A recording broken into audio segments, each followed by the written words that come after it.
Sementara itu, pemirsa, Bupati Tabanan Niputu Eka Wriastuti menyerahkan 23.049 ton cadangan beras pemerintah CBP kepada 73 kelompok nelayan dengan total jumlah nelayan sebanyak 1.101 nelayan di Wantilan Desa Pekeraman Tibu Biu, Kerambitan, Tabanan. Penyerahan CBP ini merupakan kali ke-6 di Tabanan, yang CBP juga dirangkaikan dengan penyerahan klaim asuransi nelayan. Kegiatan tersebut turut dihadiri Ketua DPRD Bali yang juga merupakan penasehat HNSI Himpunan Nelayan Seluruh Indonesia Tabanan, Nyoman Adi Wiryatama, Sekda Tabanan I Nyoman Wirna Ariwangse, OPD Tabanan, Camat, Ketua HNSI Tabanan Ketut Arsanayana, dan warga setempat.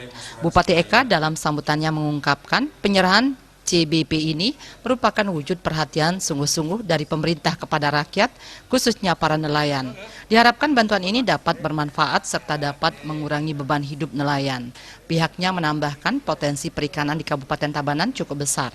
Maka dari itu, pembangunan perikanan di Kabupaten Tabanan harus terus digalakkan dalam upaya meningkatkan kesejahteraan masyarakat melalui pengelolaan sumber daya perikanan secara optimal dengan berbagai prasarana dan kegiatan yang dilaksanakan.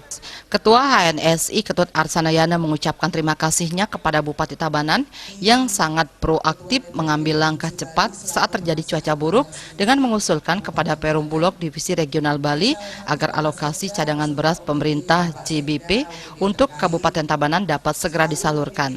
Sementara Nyoman Adi Wiryatama menyatakan pihaknya akan terus berjuang untuk kesejahteraan nelayan.